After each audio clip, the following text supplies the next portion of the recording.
umaga sa ulo ng ating mga tampok na balita ngayong umaga. Former President Rodrigo Roa Duterte at Representative Pantaleon Alvarez posibleng mapanagot dahil sa sedisyon ayon sa ilang lokal na opisyal ng Camiguin. State of emergency idineklara sa Chile dahil sa pananalasa ng wildfire. Mahigit 50 individual nasawi. Phreatic eruption na itala sa bulkang Mayon sa Albay kahapon. At SSS Kabalikat, NHA Home Masters at DNR Warriors wagi sa triple header game ng UNTV Cup Season 10 kahapon.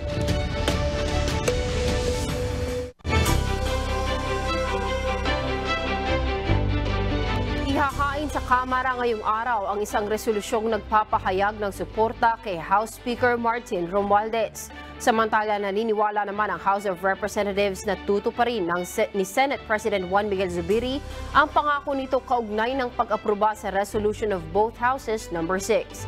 Ang detalye sa ulat ni Rosa Licos. Ngayong araw ng Lunes, February 5, nakatakdang ipasa ng House of Representatives ang isang resolusyon na nagpapahayag ng suporta kay Speaker Martin Romualdez. Kasunod ito ng mga batikos at pagtuligsang ibinabato sa House of Representatives ng Senado dahil sa kontrobersyal na People's Initiative Campaign kung saan inaakusahan ang liderato ng Kamara na nasa likod ng kampanya. Naniniwala si House Secretary General Reginald Velasco hindi palalain ng resolusyon ang tensyon sa pagitan ng dalawang kapulungan ng Kongreso. So the House of Representatives, through this resolution, have all agreed to defend the integrity, the House of Representatives, from all these attacks, especially coming from our friends from the Senate. So yun lang yung laman nung resolution na yun. Samantala, sa kabila ng naranasang bangayan sa pagitan ng dalawang kapulungan ng Kongreso, naniniwala si House Deputy Speaker at Quezon Representative David J.J. Suarez na tutuparin ni Senate President Juan Miguel Zubiri ang commitment kay Pangulong Bongbong Marcos Jr. kaugnay ng Resolution of both Houses No. 6 o RBH No. 6. Layo nitong amyendahan ng economic provisions ng 1987 Philippine Constitution upang luwagan ang restriksyon sa foreign ownership sa public utilities, advertising at edukasyon. Ayon kay Deputy Speaker Suarez, naniniwala ang Kamara na magiging totoo sa kanyang salita si SP Zubiri at aaprubahan ng Senado ang RBH 6 bago ang March 2024 break ng Kongreso. Pagtitiyak nito, agad na aaksyonan ng Kamara ang panukala, oras na aprubahan at i-transmit ito sa kanila ng Senado.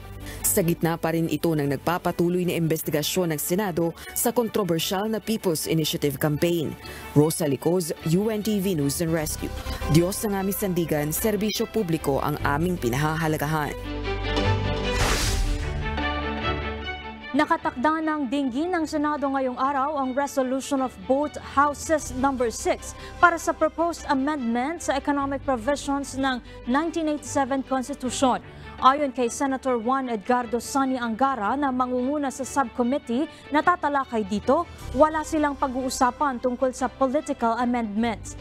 Kasabay naman nito ang inaasahang paghahain sa Kamara ng isang resolusyong nagpapahayag ng suporta kay House Speaker Martin Romualdez. Walang puwang ang paninira at maruming politika sa ilalim ng bagong Pilipinas. Sa kanyang inilabas na video message kahapon, sinabi ni Pangulong Ferdinand Marcos Jr. na hindi ito ang panahon ng paghahatakan pababa. Sa halip dapat anya ay unahin ang kapakanan ng ating bayan. Sa isang bagong Pilipinas, walang puwang ang mga paninira at paghahatakang pababa. Unahin natin ang ating bayan. Magbago na tayo dahil walang bagong Pilipinas kung walang bagong Pilipino.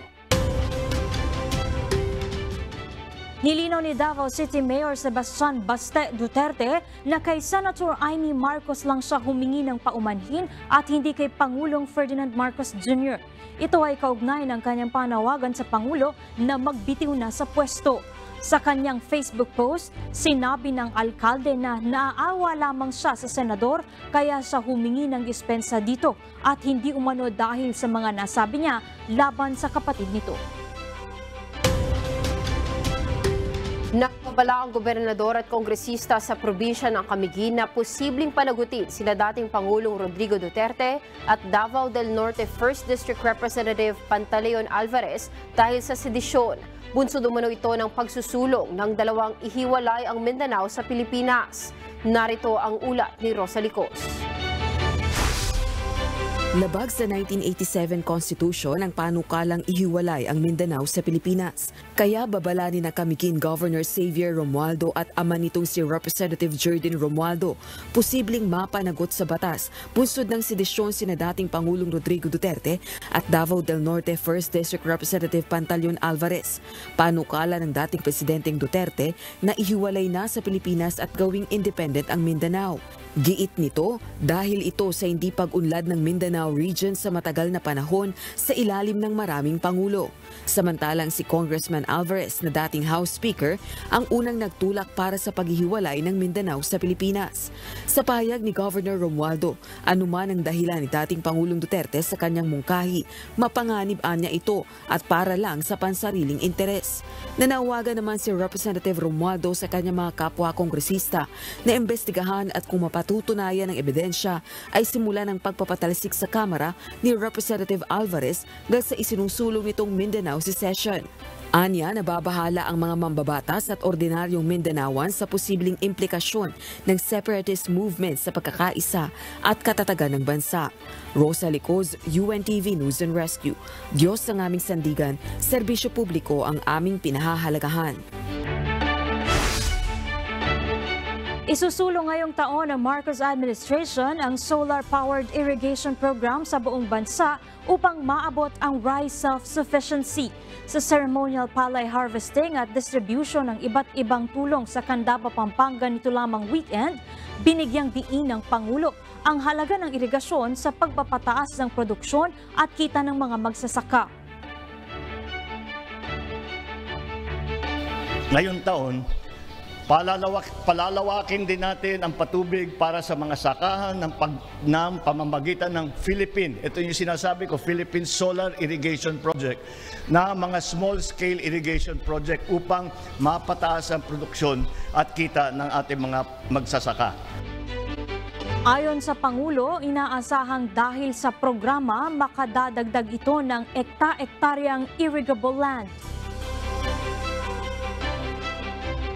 Kung mabuo namin itong aming pinaplano, ay lalaki ang ani natin dahil yung irrigation area, 180,000 hectares more or less ang madadagdagan sa irrigable land at makakapag third cropping mga 1.2 million tons pag nabuo na natin.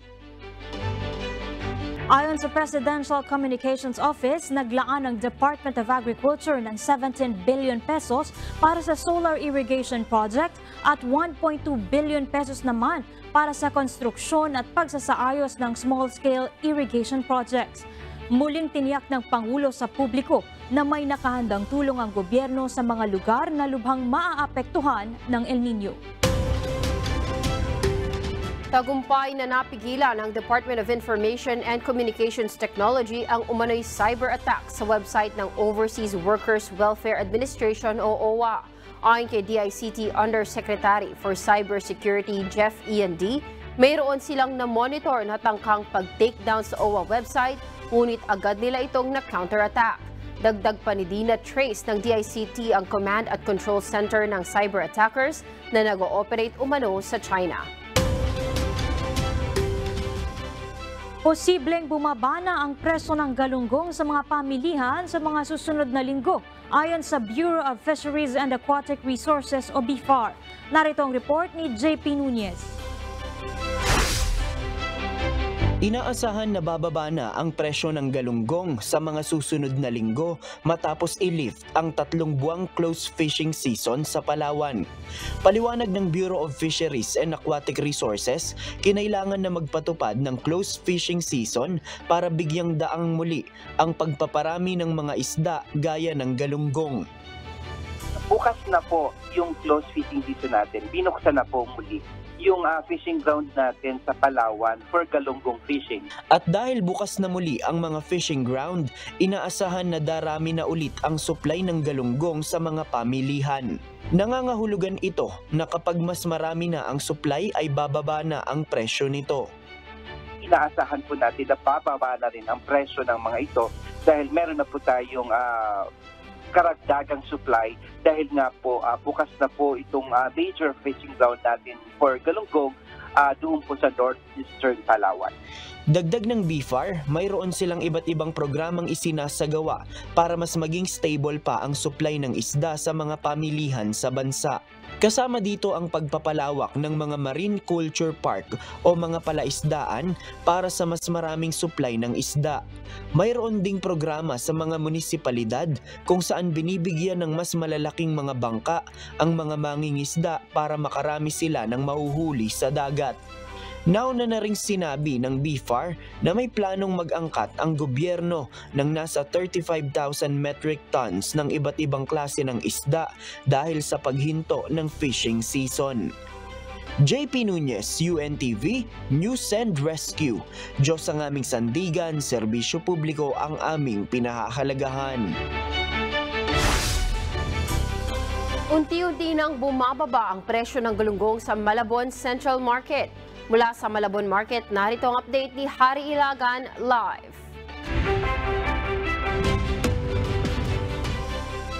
Good morning, Hari. Magkano na nga bang ibinaba ng presyo ng galunggong dyan sa Malabon? Good morning! Good morning, good morning, good morning, Kuya. Good morning, Kat. Kanina pa nga madaling araw ay nag-ikot-ikot na kami dito sa Malabon Central Market upang alamin nga ang presyohan ng mga isda. At sa ngayon, Kat, bumaba na ng 20 hanggang 30 pesos ang presyohan sa galunggong. Ayon sa mga nagtitinda, isang linggo na mababa ang presyo ng mga tinda nilang isda dito sa Malabon. Kumpara noong nakarang araw, mabibili sa 280 pesos ang kada kilo ng galunggong. Ngayon ay mabibili na ito sa 260 pesos. 50 pesos naman ang binaba sa presyo ng hasa-hasa at salay. At 40 pesos naman ang binaba sa lumahan. Mabibili naman sa 200 pesos ang kada kilo ng bangus. Dati itong 220 pesos per kilo. Gayon din naman ang presyo ng tilapia, mabibili sa 100 pesos pa rin. Ayon naman sa price monitoring ng Department of Agriculture, dapat nasa 200 hanggang 380 ang kada kilo ng lokal ng galunggong. 180 pesos hanggang 260 pesos naman sa imported na galunggong. Ayon sa tagapagsalita ng Bureau of Fisheries and Aquatic Resources of BFAR na si Nazario Triguera, asahang mas bababa pa ang presyo ng galunggong sa susunod na mga linggo dahil binuksan na ang major fishing ground sa Northern Palawan. At aniya mag-aangkat ang BFAR ng 35,000 tons ng iba't ibang klase ng isda upang dumami pa ang supply nito sa ngayon. Sa ngayong Kat ay dagsa pa rin ang mamimili dito sa palengke dito sa Malabon Central Market at natutuwa sila Kat dahil unti-unti nang bumababa ang presyo ng galunggong at iba pang isda dito. Yan muna ang update. Balik sa iyo, Kat! Maraming salamat, Hari Ilagan live mula sa Malabon Market. Inanunsyo ng Philippine Health Insurance Corporation o PhilHealth nitong Sabado, February 3 na ipatutupad na nito ang mas mataas na coverage rate sa karamihan nitong benefit packages sa February 14. Ayon kay PhilHealth spokesperson Ray Balenya, inilabas ng kumpanya ang Circular Number 2024-001 na tumutukoy sa increase o adjustment. Layunin anya ng gagawing adjustment na mapababa o mabura ang mga balanseng binayaran tuwing nagpapa-ospital ang isang PhilHealth member. Itinaas ng PhilHealth ang premium o contribution ng miyembro mula 4% hanggang 5% ngayong taon. Bagamat nananawagan na si Health Secretary Ted Herbosa para sa pansamantalang pagpapawalang bisa ng pagpapatupad ng pagtaas, hindi pa nagpapasya si Pangulong Ferdinand Marcos Jr. hinggil sa apela.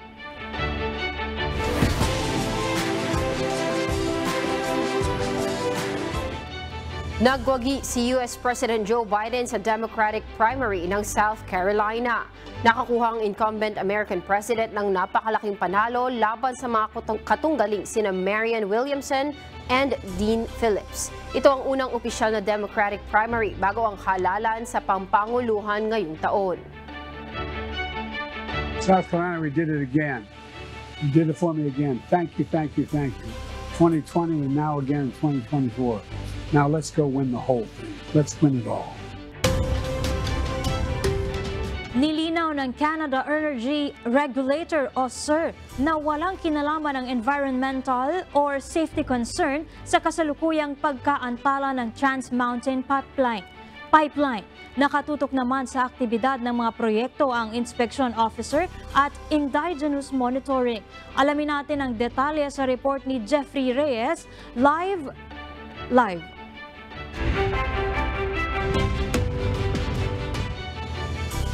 Jeffrey, good morning. Yes, good morning Kuya, good morning Celine. Ayon sa spokesperson ng Trans Mountain Pipeline, may natuklasan na obstruction habang isinasagawa ang huling bahagi ng kanilang proyekto, kung kaya't gumawa ng paraan ang kumpanya kung papaano ito mabibigyan ng solusyon. Ang technical issue na kanilang natuklasan ay nagdulot ng panibagong pagkaantala sa proyekto sa bahagi ng Fraser Valley sa pagitan ng Hope at Chilliwack, British Columbia. Nilinaw naman ng Crown Corporation Trans Mountain Corp or TMC na walang environmental or safety issues na may kinalaman sa delay.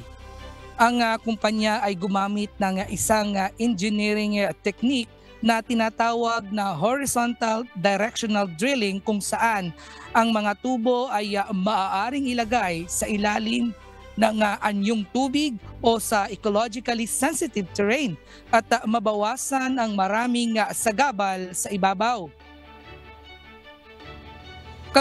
Kabilang sa proseso ang pagbabarena ng pahalang mula sa point A hanggang point B sa kahihilahi ng tubo papasok sa butas.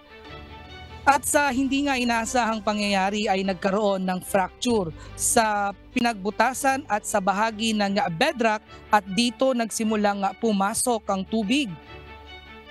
Silin upang maiwasan ang kompromiso ng buong proyekto at huwag nang gumawa ng panibagong butas, ay hiniling ng TMC sa regulator na mapalitan na lamang ng maliit na tubo na ipapasok sa ginawang butas.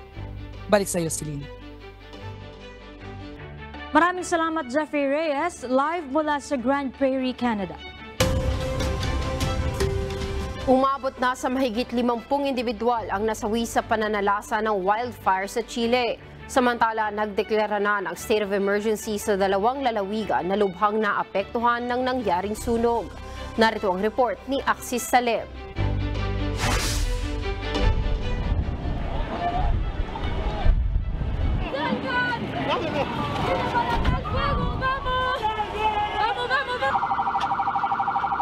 Nasa 51 na ang bilang ng mga nasawi sa pananalasa ng wildfire sa central at southern regions ng Chile nagsimula noong Biyernes, February 2. Nagbabala na si Chilean President Gabriel Boric na posibleng umakyat pa umano ang bilang ng death toll. Ayon kay Interior Minister Carolina Tajo, umabot na sa mahigit 72 forest fires na ang umusbong sa mga lugar sa rehiyon. 4 rito ang sinasabing kontrolado na, habang ang 29 naman ay patuloy pang sinisikap na maapula. Binalot na maitim at makapal na usok ang maraming bahagi ng rehiyon ng Valparaiso, kung saan naninirahan ang halos na nasa 1 milyong residente. Esto era un infierno.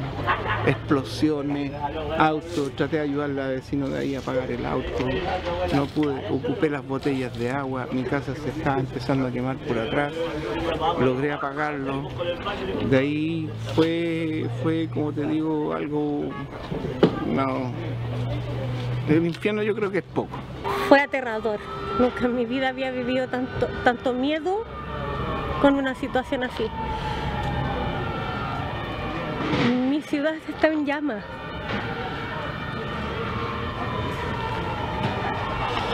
Me duele tanto, todavía estoy angustiada porque mi hijo estaba muy asustado. Ang rehiyon ang isa sa pinaka-naapektuhan ng pananalasa ng deadly forest fires. Mahigit 43,000 ektarya ng mga ari-arian ang naapektuhan ng wildfires sa nakalipas na 3 araw, habang nasa 1,100 kabahayan naman ang nasira ng mga sunog. Pinangangambahang maaari pa itong lumawak bunsod ng mga pag-usbong ng mga aktibong sunog malapit sa urban areas. Samantala, nagdeklara na ng state of emergency sa probinsya ng Marga-Marga at Valparaiso. Nangako naman ang Chile Defense Ministry na higit pang military units ang ide-deploy sa mga apektadong lugar. Axis Salemo, humahataw sa balita ngayon.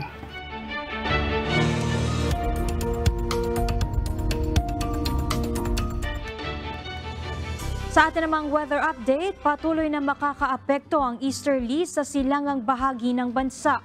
Magpapaulan naman ang hanging amihan sa extreme northern Luzon. Bahagyang maulap hanggang maulap na kalangitan na may nakahiwalay na mahinang pag-ulan ang mararanasan sa Batanes at Babuyan Islands. Samantala, maulap hanggang maulap na kalangitan na may nakahiwalay na pag-ulan o pagkulog-pagkidlat ang mararanasan sa Metro Manila at sa nalalabing bahagi ng bansa. Umabot na sa 16 ang nasawi sa matinding ulan na nagdulot ng pagbaha at landslide sa Davao Region base sa tala ng National Disaster Risk Reduction and Management Council o NDRRMC. Ayon sa NDRRMC, lahat ito ay under validation pa. Samantala, 3 pa ang nawawala habang 11 ang nasaktan. Muling nakapagtala ng pagsabog ang Bulkang Mayon kahapon alas 4:30 ng hapon. Nananatili namang nakataas sa Alert Level 2 ang bulkan. Ang detalye sa ulat ni Jerry Galicia. Isa na namang pagsabog ang naitala ng Bulkang Mayon sa Albay kahapon. Ayon kay PBOC Senior Science Research Specialist Dr. Paul Alanis, isang phreatic eruption ang nangyaring pagsabog ng Bulkang Mayon. Ibig sabihin nito ay ang pagsabog dahil sa steam na mula sa tubig na nasa ilalim ng lupa o sa surface nito na uminit dahil sa magma, lava o mainit na bato. As of 4:37 p.m. hanggang 4:40 p.m. nagkaroon tayo ng pinatawag na phreatic eruption sa Mayon Volcano.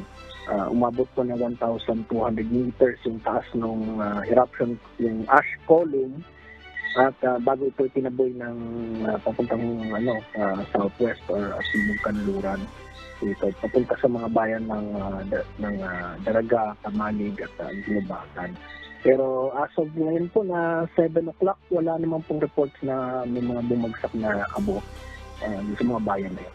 Ayon pa sa PBOC, asahan na ang ganitong aktibidad ng bulkan dahil nakataas pa rin ito sa Alert Level 2. Paalala pa ng ahensya, kahit na walang alert level, maaari pa rin itong magganap kahit walang mga tanda na pinapakita ang bulkan bago pa man ito mangyari. Nagpaalala naman ang Albay Public Safety and Emergency Management Office o APSEMO na mahigpit pa rin pinagbabawal ang mountain climbing. Maging ang mga residente ay pinayuhan na mag-ingat sa mga prohibited zone ng palibot ng bulkana. Sa ngayon ay wala pa namang isasagawang evacuation effort ang lokal na pamahalaan dahil nananatili pa rin sa Alert Level 2 ang bulkana. Samantala, naglabas naman ng health advisory ang Department of Health o DOH Bicol sa pag-iwas at pag-iingat na makalanghap ng abo mula sa ashfall na lubang mapanganib sa kalusugan. Jerry Galicia, UNTV News and Rescue. Diyos ang aming sandigan, serbisyo publiko ang aming pinahahalagahan.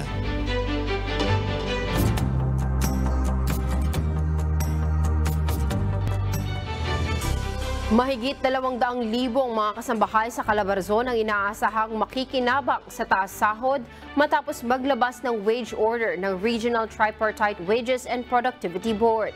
Ayon sa wage order, madadagdagan ng 1,000 piso ang buwan ng sahod ng mga kasambahay. Alinsunod sa batas, magkakabisa ang wage increase 15 araw matapos na mailathala ito noong February 3. Inumpisahan na ng Department of Education Bicol ang early registration campaign para sa school year 2024 to 2025. bilang ng mga maagang nakapag-enroll sa rehiyon umabot na sa mahigit 74,000. Narito ang report ni Brian Baldarahe. Hindi pa man natatapos ang pasukan ng mga estudyante ngayon taon, aabot na sa mahigit 94,000 ang nakapag-enroll na sa iba't ibang paaralan sa rehiyon ng Bicol. Kasunod ito ng inumpisahan ng Department of Education o DepEd Bicol nitong nakalipas na linggo na early registration campaign para sa school year 2024 to 2025. Ayon sa kagawaran, layunin na naturang hakbang na mapabilis ang proseso ng pag-e-enroll ng mga estudyante at matukoy ng maaga ang mga posibleng problemang kaharapin ng mga paaralan para sa susunod na pasukan. Sa pinakahuling tala ng DepEd Bicol, as of February 2, mayroon nang naitala sa kabikulan na 21,811 enrollees sa kinder, 38,920 naman sa grade 1, 16,609 sa grade 7 at 17,502 sa grade 11. Inaasahan naman na aabot sa 577,340 ang bilang ng mga total learner na mag-e-enroll sa rehiyon para sa school year 2024 to 2025 mula sa kinder, grade 1, grade 7 at grade 11. Matatapos ang early registration campaign ng DepEd Bicol sa darating na February 23. Brian Baldarahe, UNTV News and Rescue. Diyos ang aming sandigan, serbisyo publiko ang aming pinahahalagahan. Opisyal na lumagda sa Memorandum of Agreement o MOA sina Vice President at Education Secretary Sara Duterte at Cebu City Mayor Michael Rama upang pagtibayin ang pagtutulungan para sa palarong pambansa na isasagawa sa syudad ngayong taon. Sa pahayag ng ikalawang Pangulo, sinabi nito na pinagtitibay ng kagawaran ang dedikasyon na palakasin ang suporta sa mga batang atleta sa pagtupad ng kanilang athletic passions. Simula noong nakaraang taon ay puspusan ang paghahanda ng lokal na pamahalaan ng Cebu City para sa hosting ng 2024 Palarong Pambansa. Ito na ang pangatlong pagkakataon na magiging venue ang Cebu City ng National Sports Event matapos ang hosting nito noong 1954 at 1994. Noong nakaraang taon, ginanap ang Palarong Pambansa sa Marikina City. Inaasahang humigit kumulang 40,000 ang bibisita sa probinsya upang saksihan ang tagisan ng mga learner athletes sa palaro.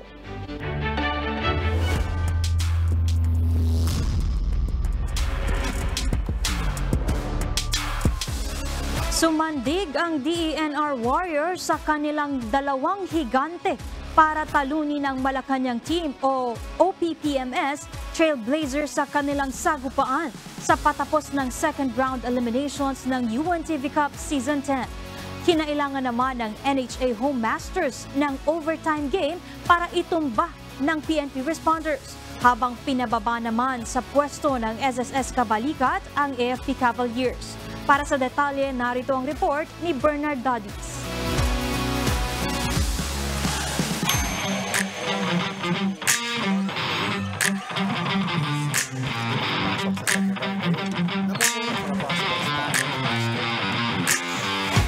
Matagumpay na naagaw ng SSS Kabalikat ang second spot sa standings laban sa defending champion AFP Cavaliers sa nalalapit na pagtatapos ng second round eliminations ng UNTV Cup Season 10.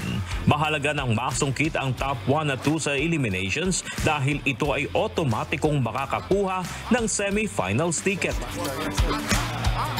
Kaya naman matinding bakbakan ang ipinamalas ng SSS at AFP sa Paco Arena sa Maynila kahapon. First quarter, si Listian Amparado kumonekta na ng 8 points at 5 points naman si Daniel Martinez para pangunahan ang opensa ng Kabalikat na lumabang ng 5 points versus Cavaliers, 24-19. 9 points naman si Romeo Almirol at 5 points si playing coach Jeffrey Cambao for AFP. Second ganto, pumutok ng 12 points si Darwin Cordero na nagpamalas ng mabangis na court-to-court finish para dumikit pa ang AFP sa 46-44. Third frame, si Darwin Cordero pa rin ang mainit na gunner para sa AFP na gumawa ng additional 7 points. Pero tinapatan naman ito ni Listian Amparado at Maki Escalona ng tig 7 points at 6 points mula kay Sherwin Villamor para mapanatili ang momentum ng SSS sa ball game, 68-61.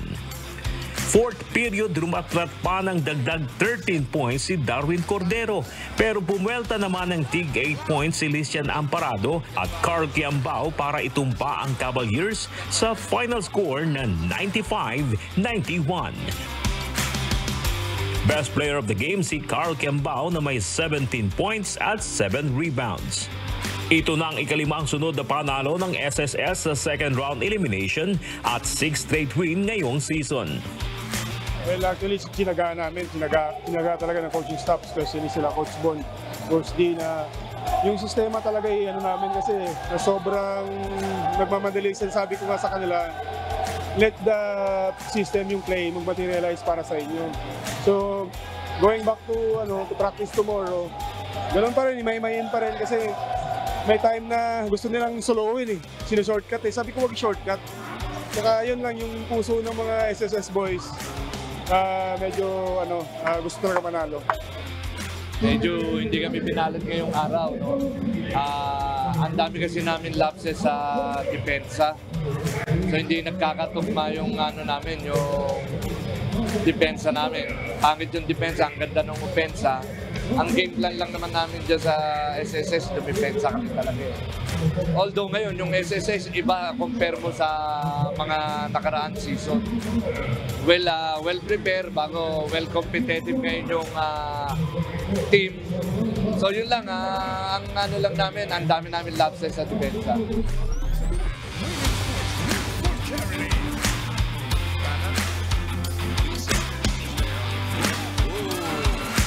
Sa second game, kinailangan ng overtime period para maitumba ng NHA Home Masters ang PNP Responders sa kanilang mainit na sagupaan kahapon na nagtapos sa score na 101-98.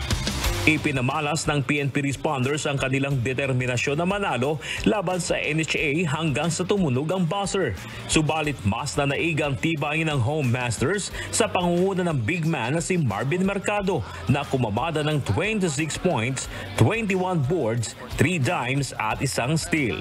Nagambag naman si Alvin Vitog ng 32 points at tig 11 points si Rod Basalio at Antonio Lustestica.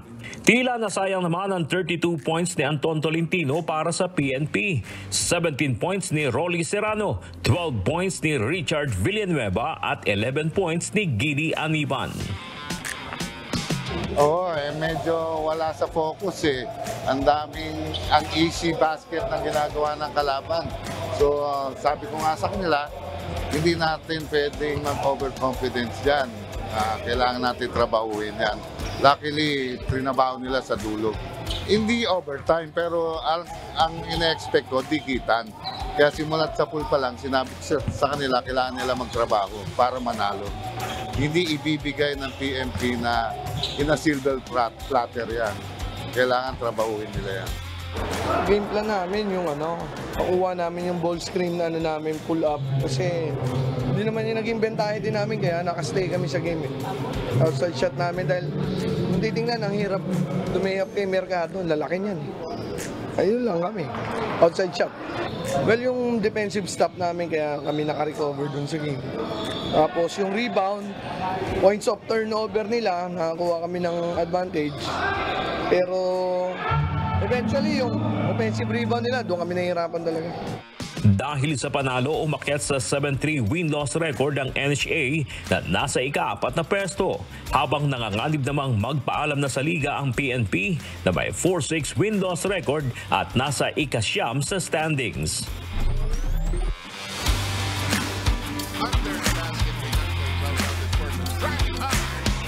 At sa third game, ang Twin Tower o Double Giant ng DNR Warriors ang nanguna sa opensa ng DNR para ibaon ang Malacanang team o PPMS Trailblazers sa score na 102-84. Best player of the game sina Alfie Grijaldo na humakot ng 28 points, 8 rebounds, 2 steals at 3 blocks. At si Ed Rivera na may 14 points, tig 8 boards at 8 dimes at 2 steals. It doesn't feel that way. Niremind ko lang yung mga players na balikan natin kung ano yung formula natin nung nagpapapanalo kami. Yung 6 na panalo namin previous to this game, sabi ko, ano ba yung formula natin? At nakita namin it's about fun, enjoyment dun sa laro, and then proper mindset. Kasi talented naman yung mga players eh. It's just a matter of sino yung mag-gel sa isang play, sino yung nagano talaga, naglalaro together. So, yun lang yung binalikan namin. Sabi ko, let's enjoy the game, no pressure, ipanalo lang natin ito. Do your best, yun lang yung sinabi ko sa kanila.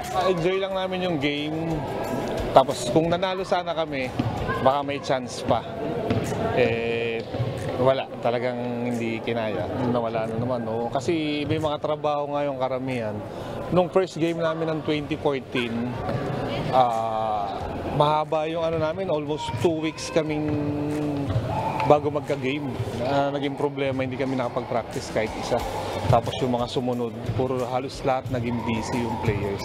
Kaya yung program na nasa isip ko sana, hindi namin nagawa. Kaya medyo parang nag-back to zero kami nung second round. Nasa ikalimuang pwesto ngayon ng DNR at sigurado ng aabante sa next round. Habang ang Trailblazers naman ay nasa ika-10 pwesto at nakakanib ng ma-eliminate sa liga. Bernard Daddy's UNTV News and Rescue. Diyos ang aming sandigan, serbisyo publiko ang aming pinahalagahan.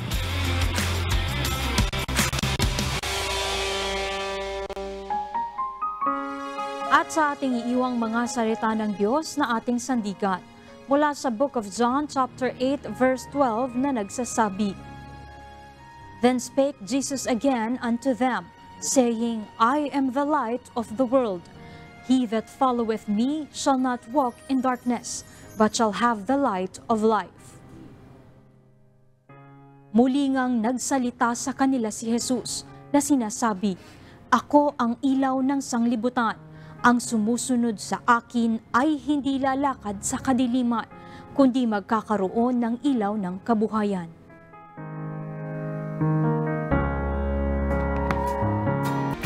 Good morning, Kuya! Happy viewing po sa lahat na nakatunin sa ating programa ngayong Monday morning. Aside sa inyong TV sets, mapapanood niyo po ang Good Morning Kuya sa UNTV News and Rescue official YouTube channel at sa Good Morning Kuya Facebook page. Kaya like, share, and subscribe. That's right! At para sa mga babae natin nakaantabay, narito po ang ating advisories for today.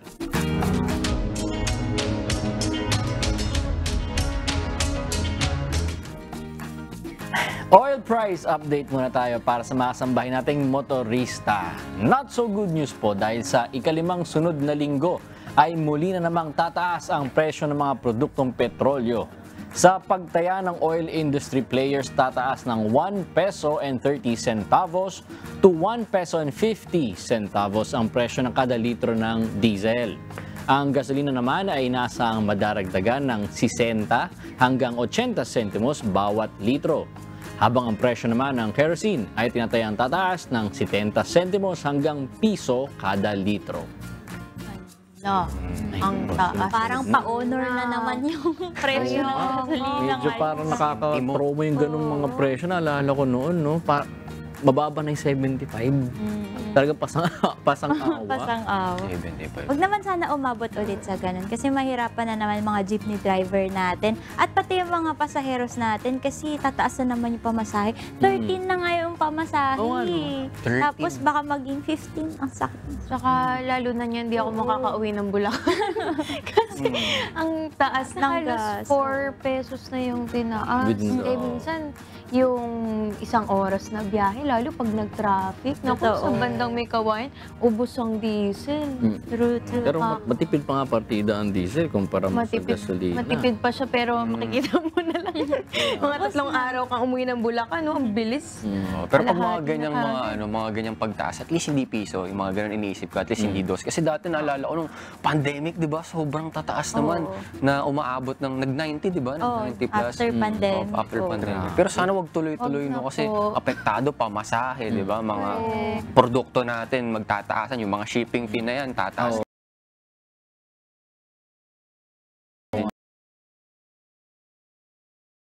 Pag tumaas yung delivery apps din nari sa food tsaka din sa mga nari express papadala ka, medyo nagtataas din yung presyo kapag ka nagpapabook. Pati mga TNVS, yung mga surge charge nila, di ba? Kapag kunyari mahal lang Naalala ko dati kasi may kaklase ako, sabi niya, ayokong bumili ng sasakyan kasi yung gastos daw masyadong malaki compared sa mag-hail ka lang lagi ng mga nung app na yun.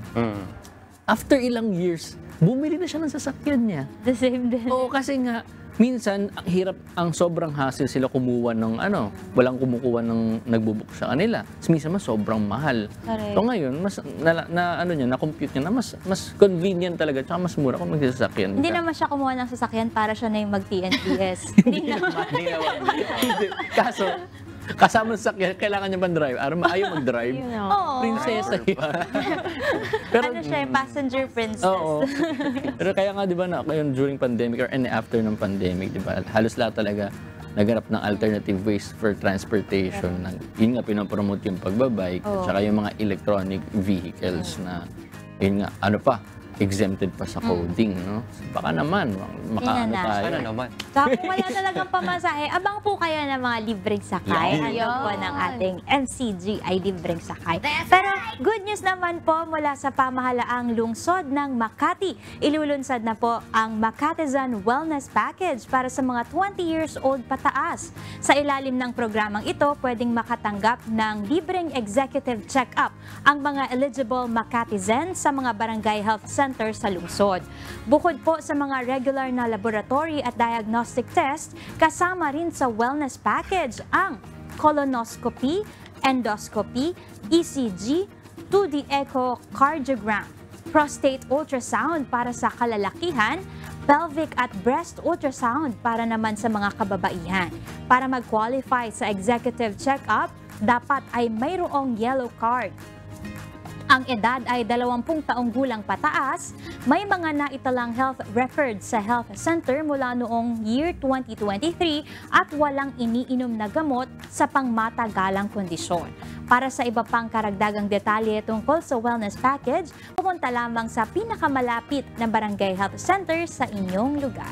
Yun, ang ganda na, no? Totoo yun na. Sana all. Ito yung mga sinasana all natin sa mga sa mga municipality natin. Kasi sobrang laking bagay na ang mahal kasi. Halimbawa, magpapa-2D echo ka lang, ang mahal. Ultrasound, ang mahal. So, laking bagay nito para sa mga kababayan natin, lalo yung mga walang anuman. Totoo. Tsaka yung sinabi na sama-sama tayo para sa isang malusog at masiglang pamumuhay. Kasi totoo yan. Kapag nalaman mo na wala kang sakit, tapos nakapagpa-check up ka, kung meron mang makita, at least maaagapan ka agad. Ang ganda nung assurance nun na, mas magiging healthy ako. Parang makikita mo na, mas masaya talaga pagka makita mo na healthy ka. Kaya ang very nice to sa mga taga Makati. Ang saya. Hindi, yun nga, importante yun kasi yung early diagnosis nga. Parang kanina may gusto kang ipa-check up. Oo nga. Hindi, kailangan i-schedule kasi kung ano yung uunahin. Kasi parang mas gusto ko unahin muna endoscopy ka na. Bago yung... Kasi napag-usapan namin, nalito kasi ako doon sa endoscopy tsaka sa colonoscopy. Ayun, parang nagkalituhan lang, kaya tumatak sa amin kanina. Pero yun nga, isasabi ko na early diagnosis kasi medyo may kamahalan yung mga endoscopy and colonoscopy, di ba? Papasilip. Isipin mo kasi, kung ikaw, papasilip ko lang yung throat ko, tapos gagastos ako ng ganito, wag na lang. Yun yung usually naiisip ng mga kasambahay natin. Kaya kung may libre naman, pwede ka na magpa-check para maaga pa lang, maagapan na kung sakali may problema ka dito sa lamunan mo. Sa tiyan. Sa tiyan, di ba? Makikita na. Ito naman po, paalala naman mula sa Valenzuela City Government. Sa February 17 and 24 na po ang susunod na schedule ng Alagang Pamilyang Valenzuelano Medical Mission para po yan sa buwan ng February. Sa February 17, gaganapin ito sa Pinagbayanan Basketball Court, Lingunan, habang sa Sitio Kabatuhan, General T. De Leon naman ang venue sa Feb 24. Magsisimula ang medical mission mula alas 8 ng umaga hanggang alas 11 ng umaga. Kabilang sa mga libreng services po ay ang laboratory examinations gaya po ng RBS, cholesterol, urinalysis, CBC at iba pa.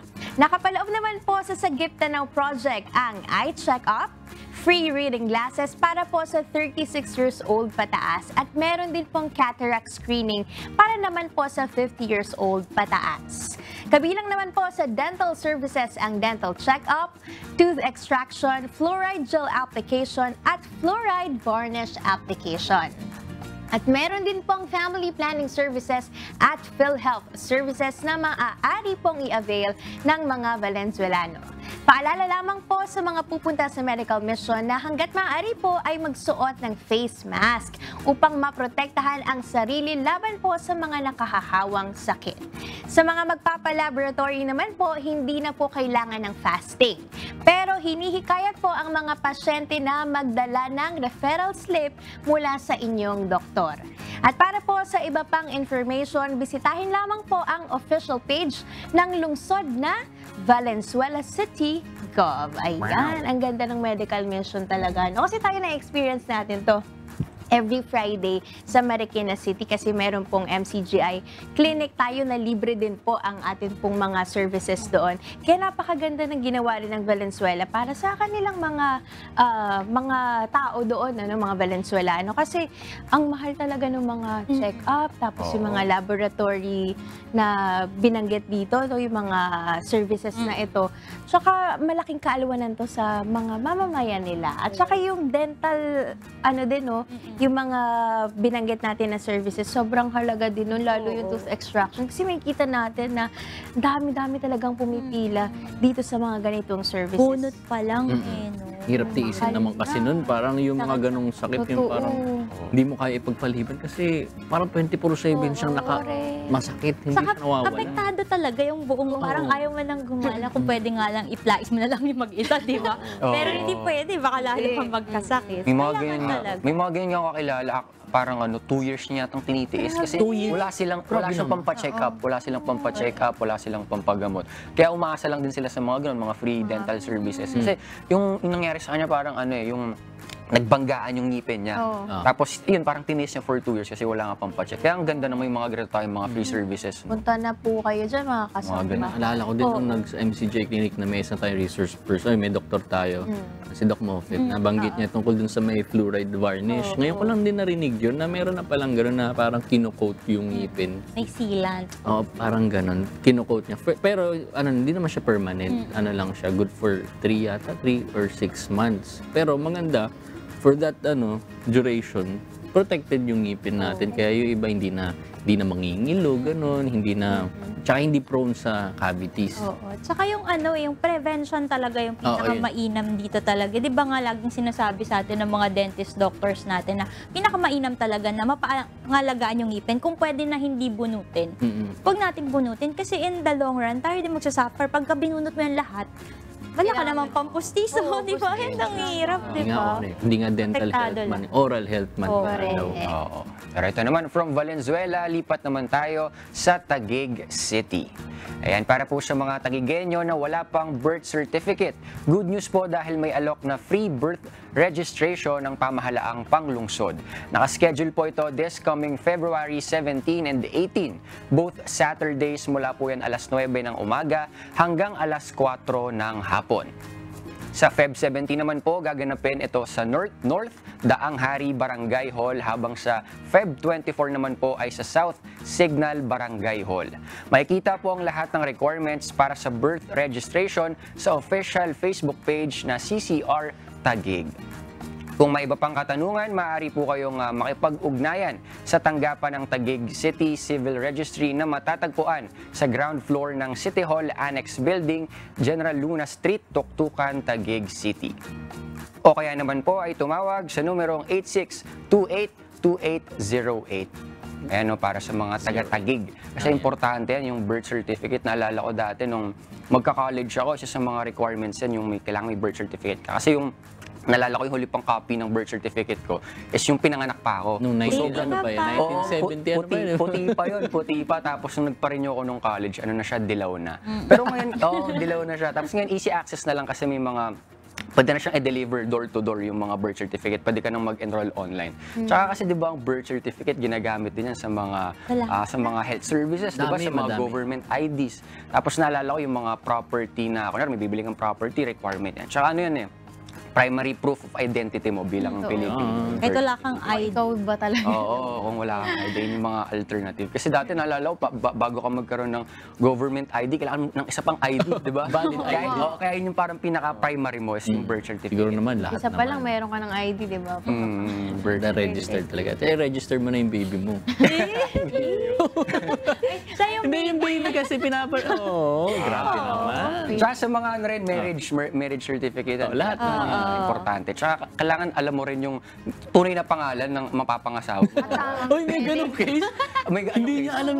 Nitatanong ko nga, may ganun. Hindi, pero syempre, di ba, balay mo, iba pala pangalan. Iyan pala, pero dati pala, iba. Hindi natin alam, di ba? Pero at least alam natin yung talagang identity. May pala pag magjojowa yung patingin. Birth certificate. Kaya nire-register May reward talaga yun, mamaya, kasal na pala yung ano mo. Yun. Kapag pumunta ka doon, dapat wala asawa. Noted. Atensyon naman po sa mga Q-citizen na naghahanap ng trabaho. Magsasagawa po ngayon araw ng local recruitment activity ang QC Public Employment Service Office o PESO at Aggregate Resources and Management Solutions Incorporated.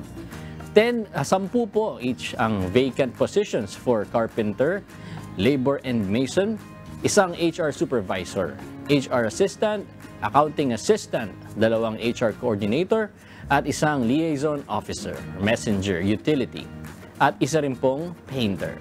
Sa mga interesado, magpunta lamang sa Quezon City Public Employment Service Office Head Office sa 4th floor Civic Center Building, Building A, Quezon City Hall mula alas 8 ng umaga hanggang alas 4 ng hapon. Paalala po sa mga aplikante, huwag po ninyong kalimutan dalhin ang inyong updated resume o biodata. And very specific na kung ano yung mga kailangan, mga hiring na February na pala. January pa rin yung nasa isip ko. Tagal kasi January. Tagal kasi, hindi mo na makalimutan. Parang ito na nga, start the year na meron tayong trabaho maganda. Marami naman mga job opportunities. Tayo na lang yung kailangan puntahan. Huwag na sayangin yung opportunity. Correct yan. At ito naman po, abiso naman mula sa Maynilad Water Services. Ilang barangay po ang iikutan ng kanilang dislodging trucks ngayon pong buwan ng February. Sa Caloocan City, kabilang po ang barangay 81, 82, 84 to 88, 90 to 95, 97 to 99, 101 to 103, 105, 106 at 108 to 110. Sa Las Piñas naman po, kasama po sa iikutan ng dislodging trucks ang Barangay Pamplona 1 at Pamplona 3. Barangay Maysilo naman sa Malabon at Putatan sa Muntinlupa City. Kabilang din po ang Barangay Bagong Bayan North, Bangkulasi at Tanza sa lungsod naman po yan ng Navotas. Gayon din po ang Don Bosco sa Parañaque at Barangay Bagong Silangan, Capri at Holy Spirit sa Quezon City. Sa Valenzuela naman po, kabilang ang Barangay Mabolo, Mapulang Lupa at Puntirin. Kasama rin po sa iikutan ng dislodging trucks ng Maynilad ang ilang barangay sa Bacoor City at Imus City sa Cavite. Sa mga kababayan nating gustong magpa-schedule ng pagpapalinis ng kanilang septic tanks, i-check lamang po ang official Facebook page na Maynilad Water o tumawag po sa hotline na 1626 for Metro Manila residents. At kung kayo naman po ay taga Cavite, maaari pong tumawag sa numerong 1-800-1000-92837. O para po mas madaling tandaan, 1-800-1000-WATER. Ayan po ang inyong tatawagan. Napakaganda rin kasi nito para din maiwasan na mag-overflow yung mga kanilang mga septic tanks. Kasi kapag nag-overflow yun, alam natin, baho. Tapos, maaari magkaroon tayo ng mga waterborne diseases. Kaya, palinis po natin ang ating mga septic tanks. At yan po ang ating advisories for today. Mga kasambahay, magbalik na naman tayo sa ating kasaysayan. Isang dekada na ang nakararaan ng italaga bilang CEO ng popular na online video sharing platform na YouTube, ang Senior Vice President of Advertising and Commerce na si Susan Wojcicki. Balikan natin ang pangyaring ito sa ating kasaysayan bilang empleyado ng Google Company sa ating Today in History.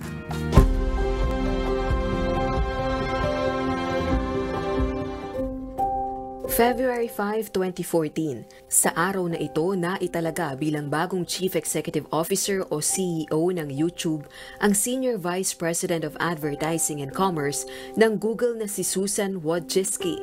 Si Susan Wojcicki ay isinilang sa Santa Clara, California, USA noong July 5, 1968. Nagkamit siya ng Bachelor of Arts degree sa Harvard University noong 1990. Master of Science degree sa University of California sa Santa Cruz noong 1993 at Master of Business Administration degree sa University of California sa Los Angeles noong 1998. Kabilang sa mga kumpanya na kanyang napasukan ay Intel Corporation, Bain & Company at RB Weber & Company.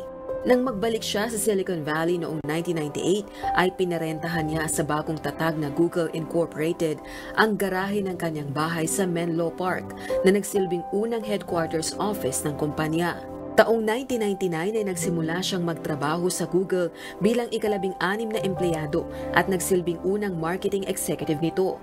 Pinangasiwaan niya ang product management ng Google AdSense, Google Book Search at Google Video.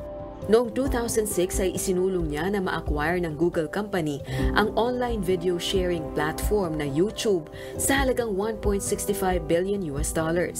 Kalaunan ay naging Senior Vice President siya sa kumpanya at pagdating ng taong 2014 ay hinirang siyang bagong CEO ng YouTube. Makaraan ng 9 na taon ay nagdesisyon si Susan Wojcicki na bumaba sa pwesto upang pagtuunan ng kanyang pamilya, kalusugan at mga personal na proyekto.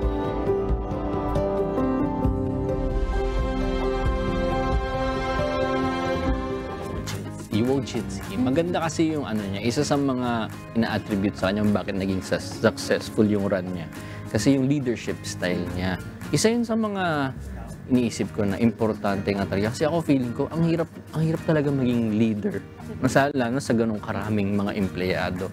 Kasi syempre, di ba maraming leadership styles, di ba? Alam ko na pag-aralan namin yung before sa parang Psych 101, para may ganun.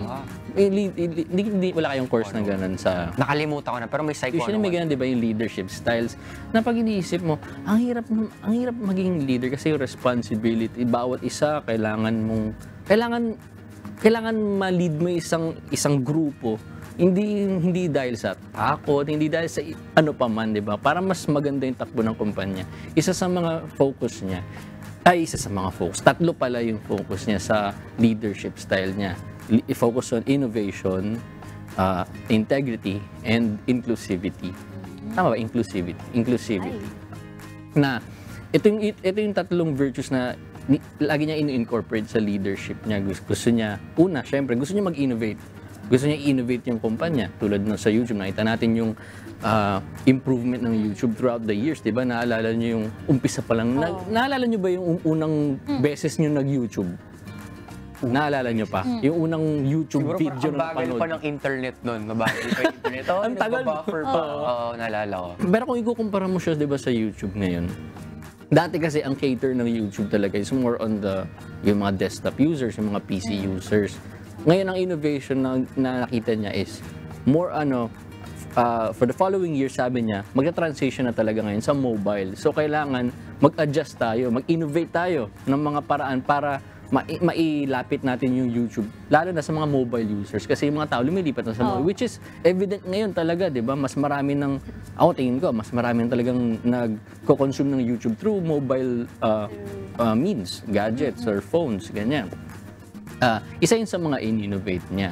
Tapos, sa integrity naman and inclusivity, na yung workplace naman niya, parang gusto niya sa workplace nila na hindi naman siya sobrang laid back. Pero gusto niya, lahat ng boses ng mga empleyado niya, naririnig niya. Lahat ng mga tao na under sa kanya, gusto niya may say. Hindi yung parang, dahil kahit maliit ka lang, wala kang bilang, ganun. Isa yun sa mga dahilan, ba't naging successful na matagal na panahon? Tsaka siya, imagine, kasama siya sa 100 most influential people sa Time Magazine, tapos nasa Forbes Magazine din siya. Isa siya sa mga most powerful women naman in the world. Kumbaga, ang dami niyang nagawa ding achievements when it comes to leadership. Pero ito naman, maiba naman tayo. Naranasan niyo na ba na meron kayong ginawa naman sa isang tao, pero nung makilala niyo kung sino siya, parang binuhusan kayo ng tubig dahil sa hiya? Na-experience niyo ba yung mga ganyan? Parang hindi mo alam na ganun pala siya. Yung mga ganun, yung mga unexpected. Nangyari na ba Meron na, siguro. Pero hindi na lang matandaan kung anong specific situation. Ganyan kasi yung nangyari naman sa Kristiyano drama natin, na bida sa Kristiyano drama natin na si Jezreel. Dahil isa siyang CPR-trained responder, malakas ang loob niya sa pagsagip ng buhay, kaya lang, sumobra naman ang bilib niya sa sarili. Paano ba mababago ang ugali niyang to? Panoorin natin.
Ligtas niyo po ang anak ko. Anak. Anak, tulong po. Ang anak ko.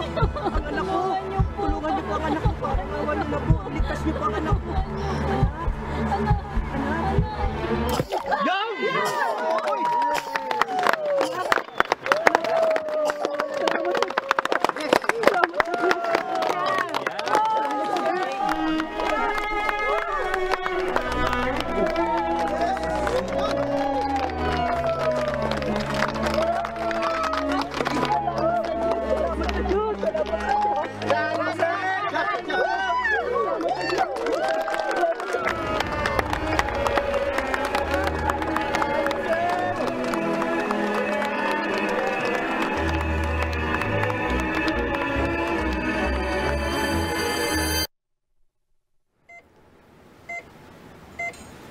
Ilang araw na din ho kasi siyang puyat dahil sa trabaho, Dok.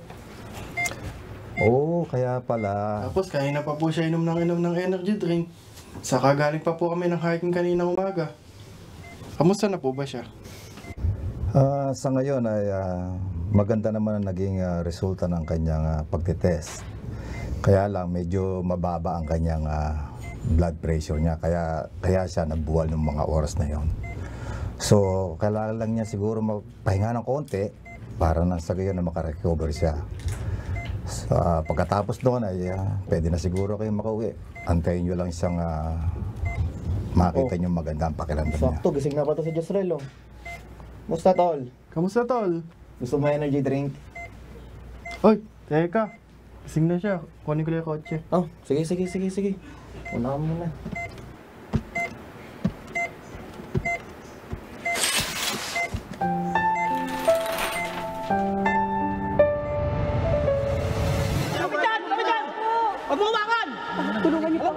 CPR-trained ako. Bigyan nyo ng hangin. Doktor ka pala.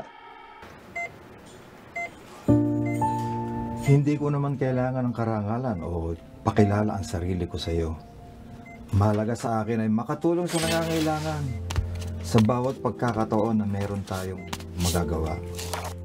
Yung mailigtas mo ang bata sa oras na yon na ginawa mo ay pares lang tayo ng intensyon na makasagip ng buhay.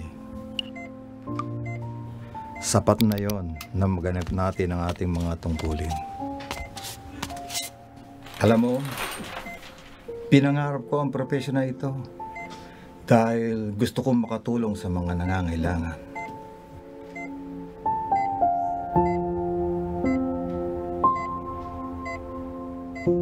O siya, kung kailangan mo pa magpahinga, pwede ka mag-stay. Kung okay naman pakiramdam mo, pwede ka na rin naman makauwi. Ha? Sige, mauna na ako sa inyo. Thank you, Doc.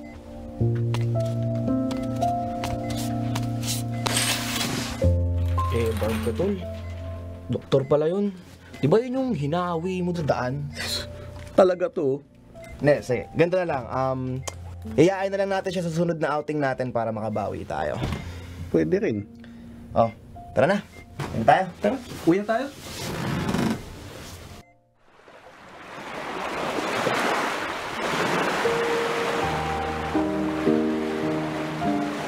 Gusto po. Mabuti. Gusto ka? Ayos lang po.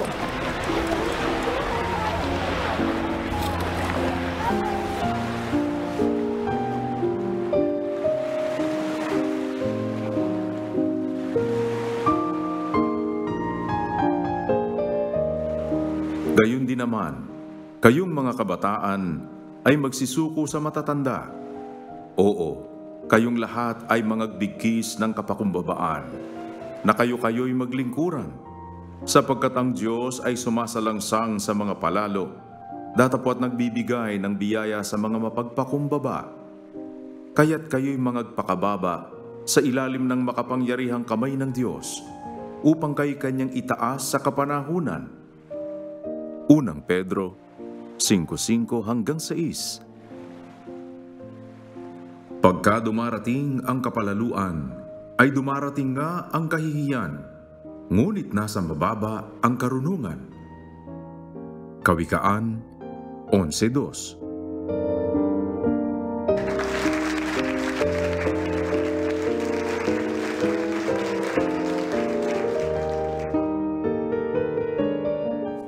And din yung dapat i-consider natin na huwag tayo masyadong believe din sa sarili. Pero kasi dito sa Cristiano drama naman, ang nakita ko is siguro kasi yung bida parang feeling niya CPR trained siya. Pero kasi may nauna na pala na nagsi-CPR dun sa rescue, which is doktor pala, which is more qualified kesa sa kanya. Pero kasi maganda rin na i-analyze natin yung sitwasyon, kung ano ba talaga yung nangyari. Pero yung point is, huwag tayo masyadong believe sa sarili, di ba? Huwag tayong masyadong mataas yung tingin natin sa sarili natin to the point na hindi na natin kumbaga nire-regard or hindi na natin kino-consider yung mga taong marurunong din. Kumbaga ano tayo, ipakita pa rin natin yung kapakumbabaan. Katulad nung ending dito sa Cristiano drama, nasa huli na nalaman niya ang doktor yung unang nagre-rescue dun sa kailangan nilang i-rescue, pinakita pa rin niya yung kapakumbabaan na kahit nalaman niyang doktor nga yun, which is more qualified sa kanya, hindi niya pinakitaan na, porket doktor lang yan, trained din naman ako. Pero hindi, pinakita niya yung pagiging mapagkumbaba pa rin, which is napaka-importante when it comes to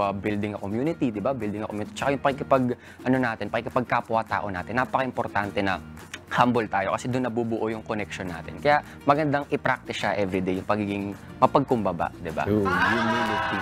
Kasi nga minsan yung ibang tao parang ang tapang, matapang sila. Ako kasi parang iniisip ko, kung ikaw parang i-hype mo yung sarili mo, na parang ipapakilala mo yung sarili mo na something na alam mong hindi naman kaganon, parang masyado mong ine-exalt yung sarili mo. Pagka nagkaroon ng problema or nagkaroon ng aberya, ikaw yung mapapaya, di ba? Sa'yo mapupunta yung yung blame na parang ikaw nagsabi mo ganyan ka tapos biglang hindi mo kaya, nakakahiya nga talaga yun. Na mas maganda na i-consider mo na wag mong isipin na mataas ka lagi. Mas maganda nga na ang mindset mo lagi na lagi kang merong hindi alam. Para yung yung sarili mo lagi kang open for learning. Kasi kapag iniisip mo, ako na ang pinakamagaling. Alam ko na lahat. Kapag ka ganun, wala ka na magiging improvement. Kasi feeling mo, ikaw na yung best. Ikaw na yung, kumbaga wala nang kailangan idagdag pa sa'yo. Mas maganda isipin natin na yung humility, mas maganda. Hindi lang naman yun sa yung humility, hindi lang dun sa, ano bang tawag dun, sa knowledge natin or sa educational attainment mo. Sa maraming bagay, pwede natin ipakita yung humility natin, hindi lang dun sa mga kung ano yung IQ mo, ganun. Yung humility rin, kung paano ka makisama sa ibang tao, tulad nga nun, di ba, parang hinawi talaga niya kahit na dahil feeling niya, siya yung trained, ako yung trained na. Yung humility hindi lang dun applicable, na maganda yung embody natin lagi yung pagpapakumbaba sa lahat. Lagi natin gawin yun. Para hindi tayo, sabi nga dito, the bigger they are, the harder they fall. Di ba yun yung sabi? Kaya mas maganda, pag mababa ka lang, kung sakali man magkamali ka, may room for improvement ka pa. Hindi ka mapapahiya. Kasi yun talaga, kaya before nung nagtatrabaho pa ako sa showbiz industry, isa yun sa mga malaking kinakatakutan ko. Kasi sa showbiz industry, kailangan kasi parang may certain requirement ba na parang medyo kailangan confident ka with the heart. Hindi, parang may ganun kang kailangan na paano mo dalhin yung sarili mo. Pero nakaka-exhaust pagka ganun na kailangan mo laging parang magmamataas ba tawag doon? Kailangan lagi kang feeling mo. May term kasi di ba sila doon? Parang kailangan diva attitude. Okay. Diva. Hindi. Mahirap i-maintain yung ganun kung hindi ka naman. Wait lang, may ganun tao ba ka talaga? Ganun ba? May ganun 24/7 na parang feeling niya diva siya 24/7? Meron, mga narcissist. Talaga? Narcissism. Talaga okay. Ganun palang mga... Pero yun ba, ate? Learned din yun? Yung personality kasi kadalasan nabubuo yun, yung mga natutunan natin ng bata. So most likely, may effect yun. Kaya ka naging ganun. Kasi before, nung bata ka, sa experience mo, ganun. Hindi na mababago yun kapag ganun. Depende. Pwedeng mabago, pero super hard. Di ba natatandaan niyo, sabi ko sa inyo, pag part na yun ng personality, part na kasi yun ng pagkatao mo, something na sobra-sobrang hirap baguhin. Kasi ikaw na yun Pero hingi tayo tulong sa Diyos, syempre. At napakaganda na yung bata pa lang, natuturuan na tayo ng aral ng Diyos para na-i-instill sa atin yung mga good values. At eto na, gaya naman ng pagkain, mahalaga rin ang tubig para tayo ay mabuhay. Pero may ilang lugar sa mundo na problema ang mapagkukunan ng malinis na tubig. Gaya na lamang ng kalagayan ng mga residente sa Arthur V. Francis Farm sa Bong County, Liberia. Mahigit 5 dekada na nilang tinitiis ang ganitong kalagayan. Tunghayan natin ang kanilang kwento. I'm grateful to God in the first place for what He has done for us through the Memorial Church of God. We have a safe drinking water that our people can be able to live a healthy life.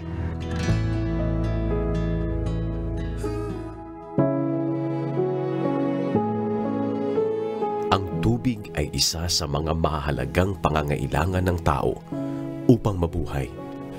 Subalit ang kalidad ng tubig sa Arthur V. Francis Farm sa Bartala, Bong County sa Liberia ang siyang nagdudulot ng panganib sa mga mamamayan doon. Ang kanilang tanging water source ay isang hinukay na lupa kung saan bumubukal ang maruming tubig. Dito nila kinukuha ang tubig na kanilang ginagamit sa paglalaba, paghuhugas ng pinggan, panligo, at maging ang kanilang inuming tubig. Pinagtitiisan na lamang nila ang marumi at hindi ligtas na tubig dahil wala silang ibang mapagkukunan nito. People use the bushes around here to go in the latrine, and then during the rainy season, the same area the erosion carry in the drinking water. So with this problem, actually people will come down with diarrhea at the peak of the rainy season.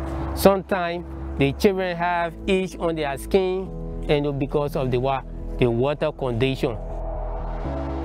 Dahil sa kanilang kalagayan, ilang kababayan na rin nila ang nasawi bunsod ng pagkonsumo ng kontaminadong tubig. Yes, I said when I running somersault on my uncle. We thought that was dysentery. We tried to get flagyl, glucose to give it to him, but there was no way. We take him to the hospital. The doctor foiled, no way.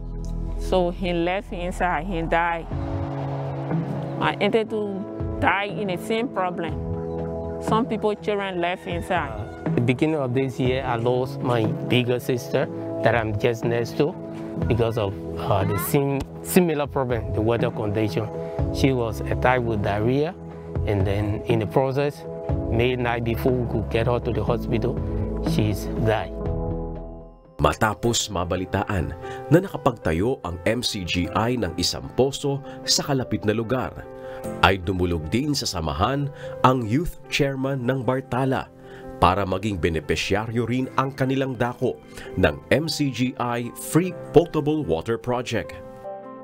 We actually need your help, and we want you people to please help us to give us a safe drinking water, because we are faced with the problem over the years.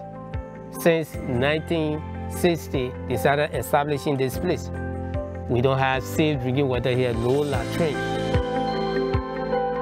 I'm grateful to God in the first place for what He has done for us through the Memorial Church of God.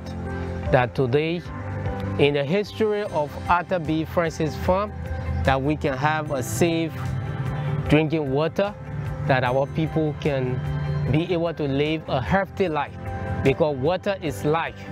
And over the years since 1960 up to present, we were drinking from a pit, and that water was very harmful to us, the church. I'm happy with God, because God making we get clear water now.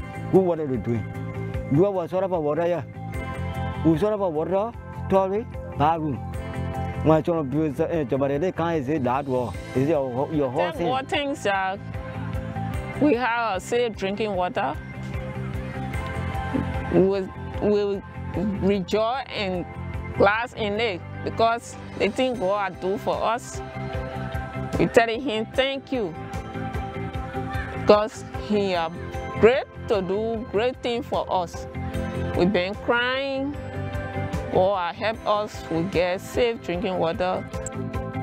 Bukod sa bagong poso, ay binuksan din ang MCGI Free Store sa mga mamamayan ng Bartala.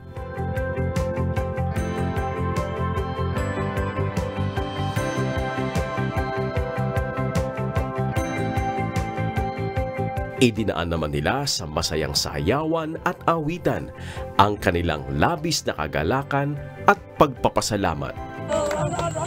Sa Diyos ang lahat ng karangalan at kapurihan, magpakailanman.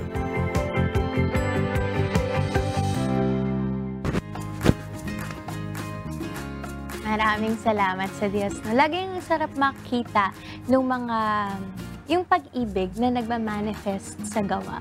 Kasi doon mo makikita talaga na, ay, totoo yung natutunan na aral ng Diyos na tong mga tao na to. Kapag nakikita mo na gumagawa, lalo na ito, no? Kasi syempre sa ibang bansa din sila. Napakahirap nung ganong situation na syempre yung mga Filipino communities, lalo ng MCGI, konti lang din naman yung mga kapatid natin doon. Diba, nag-adjust din sila sa language, sa kultura, tapos syempre yung mga taong makakasama nila, hindi lahat sila. Baga, yung mga OFW nga, diba, na homesick. So, marami tayong mga kapatid dyan na hindi na nila nakikita palagi yung families nila kasi nag-focus sila na tulungan yung mga kapwa-tao natin sa ibang bansa. Kaya, salamat sa Diyos dahil ang MCGI sama-sama yung paggawa na tumutuwang sa mga pangangailangan ng mga kababayan natin sa iba't ibang lugar sa mundo. At saka, ang sarap ng feeling nun, no, na yung, eto nga, di ba, yung mga potable water project natin na yung sinabi nga sa Biblia na sa isang sarong tubig lang, di mawawalan ng ganti kapag nagbigay tayo ng tubig sa kapwa natin. Eh, ito, di ba, yung inumin nila na safe, tapos, na talagang overflowing, napakalaking tulong na nun sa kanila. Kaya, maraming salamat sa Diyos sa bawat opportunity na nagkakaroon tayo para makatulong tayo sa lahat. Saka maganda yun yung tinatake for granted natin dito. Biruin mo sa atin, bukas ka lang ng gripo, may tubig ka na. Sa kanila, kailangan pa nilang maglakbay ng malayong-malayo, bibit-bitin nila yung mga balde nila para lang magkaroon sila ng tubig. So, yung binibigay natin sa kanila, hindi lang tubig. Nagkakaroon sila ng pag-asa na naririnig din pala yung mga daing namin, di ba, sa Diyos. At salamat sa Diyos dahil ginagawa tayong instrumento para makatulong tayo sa mga kababayan natin na may ganitong mga pangangailangan. Tsaka para din ma-highlight din dito na marami talagang tao na nangangailangan ng tulong. Para rin maabot sila ng mga taong may kaya na hindi lang tayo pa, kumbaga sa atin kasi sa MCJ, pinapakita lang natin na may mga ganitong sitwasyon. Pero in-encourage din natin na yung may mga kaya, tumulong din. Kasi marami talagang taong nangangailangan, di ba? Yes, at speaking of pangailangan, syempre kailangan din natin minsan mag-enjoy. Diba? At last week, ipinakita namin sa inyo ang Mall of America. Pero ngayon naman mga kasangbahay, ipapasyal namin kayo sa tinatawag na second largest mall in America na matatagpuan sa New Jersey. Bakit kaya tinawag na American Dream ang mall na ito? Kung ano-ano ang makikita dito, panoorin natin sa Trip Ko To.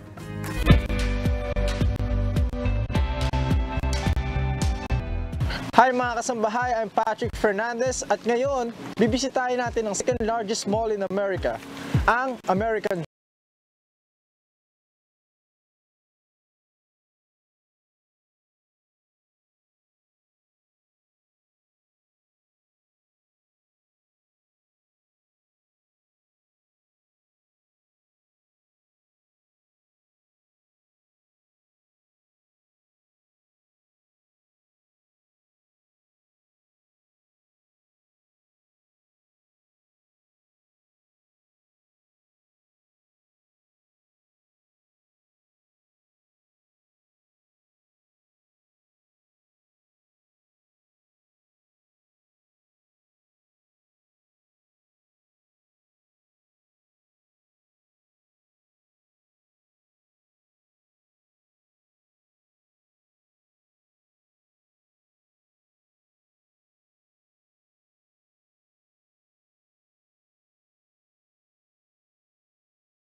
Yun, sobrang solid guys, sobrang dami namin nagawa at sobrang saya dito. Kaya pagka nagkaroon kayo ng pagkakataon makabisita dito, sobrang sulit. And that's it for today's Trip Ko To. See you next time, God willing. Thanks be to God!